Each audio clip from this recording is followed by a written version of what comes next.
Other shows we have for you to enjoy at myclassicradio.net.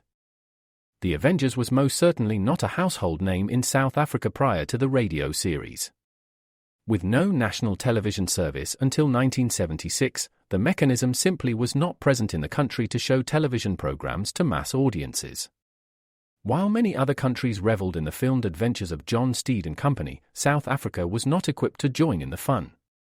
The series took Britain by storm and made a major impression in the American markets, being that greatest of rarities, a British series given a network transmission slot. However, as a filmed series, rather than a videotaped one, The Avengers was able to gain a modicum of exposure in South Africa through film rentals. Come and listen at myclassicradio.net. Other shows we have for you to enjoy at myclassicradio.net. The Black Museum was a 1951 radio crime drama program independently produced by Harry Alan Towers and based on real-life cases from the files of Scotland Yard's Black Museum. Ira Marion was the scriptwriter, and music for the series was composed and conducted by Sidney Torch. Although often mistakenly cited as being produced for the BBC, the series was produced and syndicated commercially by Towers throughout the English-speaking world. Come and listen at myclassicradio.net.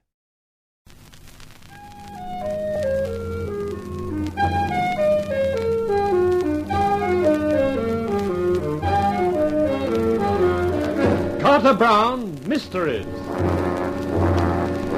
Adventures in excitement and suspense, based on the best-selling novels by the slick storytelling sensation, Carter Brown.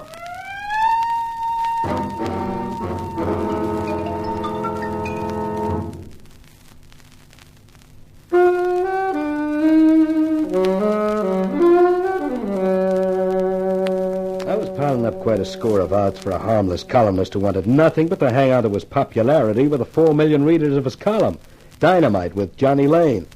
As if it wasn't enough to be kidnapped and forced to write statements libeling the chief of police and Senator Rowland, head of the Vice Investigation Committee, statements which brought a $2 million damage suit against my paper and just incidentally looked like putting me behind bars. As if that wasn't enough, I had to walk into the apartment of that heavenly hunk of humanity, Simone, the Adagio dancer, only to find her partner, Simon, proposing to make a national hero out of me by murdering me. I sat there, hardly believing my eyes, as he slowly took off his tie. Just relax, Mr. Lane. It will be all over in a moment. A tie makes such an excellent weapon for a man like me. You have seen her act, mine and Simone's, how I throw her across the stage. It is all in the wrists and fingers, you know. No, I didn't know. And the same thing applies to strangling. It is all in the wrists and fingers. So you took care of Albert Ferraro? Of course. Just as I am going to take care of you. Ah, the situation is well in hand, I see, Simon. Simone! Well, my poor little Johnny, it seems that we shall never get around to having a quiet evening to ourselves. You're part of it, too. But of course. You are just in time, Simone, for the climax. Yeah, just in time. Oh! Wow, what do you know? I knocked him cold. I don't believe it. A rabbit like you. I don't believe it either. But I like it. Come here, baby. No. Yes, baby. I don't know why I never thought of this before. What are you going to do? What no gentleman ever does to a lady. For a moment, I just stood there, looking at the pair of them, laid out on the floor like fillets of fish on a slab. I didn't know what had come over me, but whatever it was, I was enjoying it. I employed my newfound personality in a number of phone calls, and half an hour later, the door opened and my ex-bodyguard, Tony Spencer, walked in. Well, Johnny, so you decided you couldn't get along without me after all. Well, you could put it that way. Actually, I called your boss, Mr. Rotz, because I need someone to look after a couple of people for me. You mean bump them off? No, just keep an eye on them. Where are they? In the bath. Both of them? That's right. Do you mind if I go and take a look? Not at all. Help yourself. Thanks. I don't get this. Jumping catfish. Recognize them? It's that Adagio act. Who tied them up and put them in the bath for you? I did. You? Me. I am a changed man since you last saw me. You know, I can almost believe it. There is something different about you. I've decided I'm really the masterful He-Man type.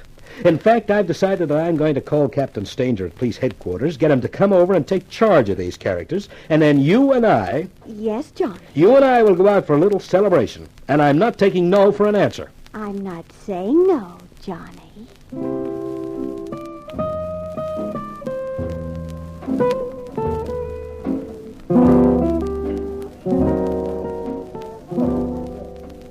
Your evening paper, Monsieur Lane. Oh, thanks, Jules. Here, Tony, take a look at this. Right in the front page.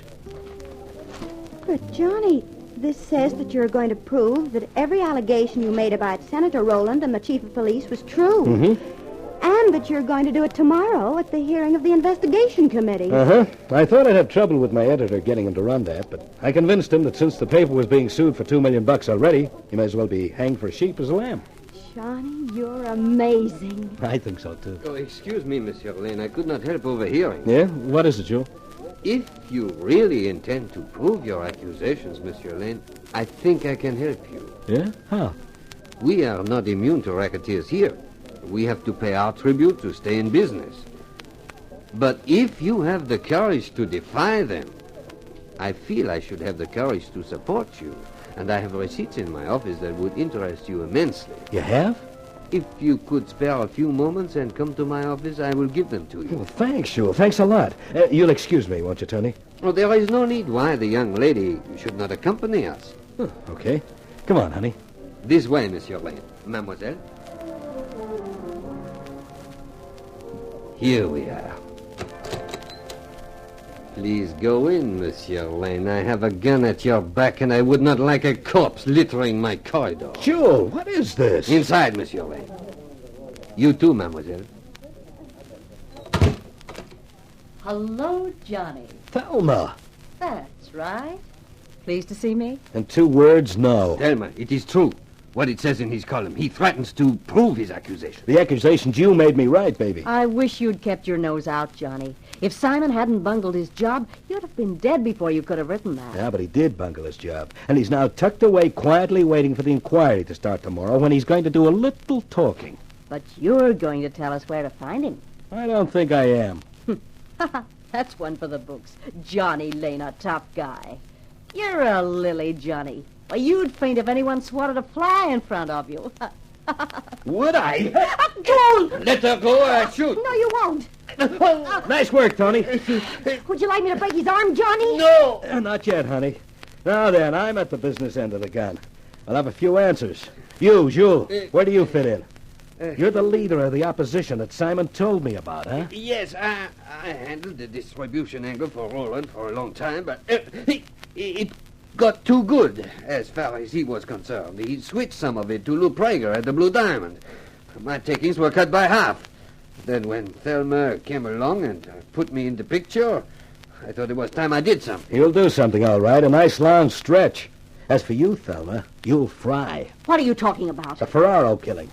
The nylon stocking that strangled him was a sure clue that a woman killed him. That's a lie. I never killed him. It was Simon. Well, I think he'll say it was you. And his partner, Simone, will back him up. That's 2 to 1. But I didn't kill him. I swear it. Oh, I believe you. I know Simon did it. He likes strangling.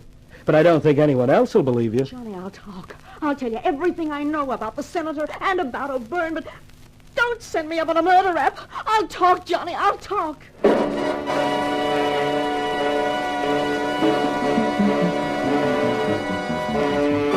It was quite a scene in the courtroom next morning. A crowd packed the public benches, and up on the platform sat the investigation committee, headed by Senator Rowland.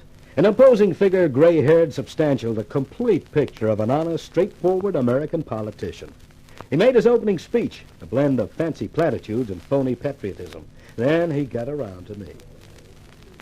The chief protagonist of the accusations made against the committee, and in particular against the chief of police O'Byrne, is here today, and so this committee has decided that in the interests of justice, this matter should be dealt with first of all. I hereby call John Lane to appear before the committee. Have you a lawyer, Mr. Lane? You're entitled to legal advice. I don't need any, thanks. Very well. You are John Lane. Yes? You're employed as a journalist. A columnist. That's one step up or down, depending how you feel about it. Certain statements have appeared in your column, and as a result of them, certain writs have been issued against your newspaper and yourself for damages for libel. Is that correct? I understand so. Then, Mr. Lane, you will agree that these statements of yours are either true or false. Naturally. If they are false, I'm wasting the committee's time in questioning you. Presumably. And if they are true, it's then up to you to prove it. Quite. Very good, Mr. Lane. How do you propose to do that? I'd like to ask some questions, if I may. To whom do you wish to address your questions? To the chief of police, to you, Senator, and various other people. Very well. You may call whom you please, Mr. Lane. Thank you. I'd like to call Chief of Police Michael O'Byrne. Chief, I'm not too good on formal procedure, so I guess we can take it as read that you're Chief of Police and your name is Michael O'Byrne. Very well. Chief, how much do you earn a year? Senator, do I have to answer that question? It's public knowledge, Chief. Anyone can find out by reading the city ordinances. Your salary is $10,000 a year. If you know, why ask? And you earn $10,000 a year. Yes? No more? Of course not. Does your wife work? No. Mr. Lane, we have not unlimited time. I'm afraid I don't see the point of these questions. You will, Senator. Now, Chief, if your income is $10,000 a year and your wife doesn't work, how is your wife able to deposit $2,000 a month into her bank account? It's a lie. Not according to this statement obtained from the manager of a bank by Captain Stanger of the police department. According to this statement, your wife has at the moment a total of some $28,000 in her account, and $2,000 are paid in regularly on the 8th day of every month. The deposits are made by a Mr. Smith. Mr. Lane, there's probably some quite simple explanation of this. I cannot tolerate the chief being put through the hoop just for the sake of satisfying your craving for publicity. Very well, Senator. I'm prepared to waive any further questioning of the chief of police. Instead, I'd like to call Thelma Radley. What? If you look, you'll see her coming in now, together with 3 people who are here to prove my statements. Will Miss Radley step forward, please? With pleasure. Tell me, you wouldn't do this. Wouldn't I? My name is Thelma Radley, and until 6 weeks ago I lived in an apartment on Dane Street, which was wholly maintained by Senator Rowland. During the previous 6 months when I was with him, he made me his confidant concerning many of his business affairs. I learned that he controlled the vice rackets of this city. The chief of police was paid $2,000 a month to cooperate with Rowland and leave the rackets alone, and... This investigation committee is postponed indefinitely. Captain Stanger, you're ordered to arrest the chief of police and with him Senator Rowland. Charges will be preferred later. And get them out of here fast before they get lynched. Oh, Johnny, you were wonderful. You think so, Tony? Oh, yes. The way you handle things in that courtroom. Why, they ought to make you district attorney. Hey, that mightn't be a bad idea at that. I don't see why I shouldn't run for DA. I've got a better proposition. Yeah? What? How'd you like to be my bodyguard permanently?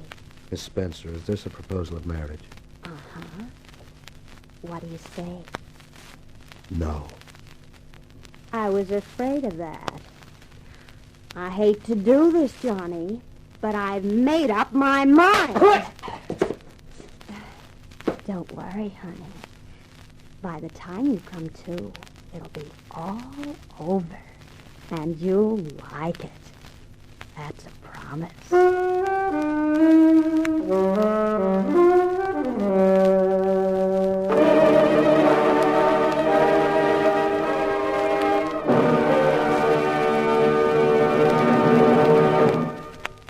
This is Carter Brown. You know, there are some stories that you get a real kick out of writing.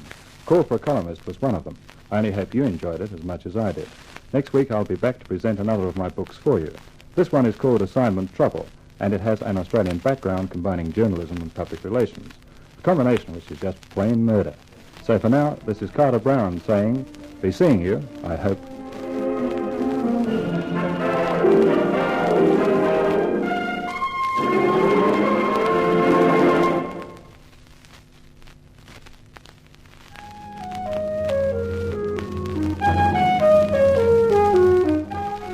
role for a columnist, you heard Wendy Playfair as Tony, and as Johnny Lane, you heard our star, Joe McCormick.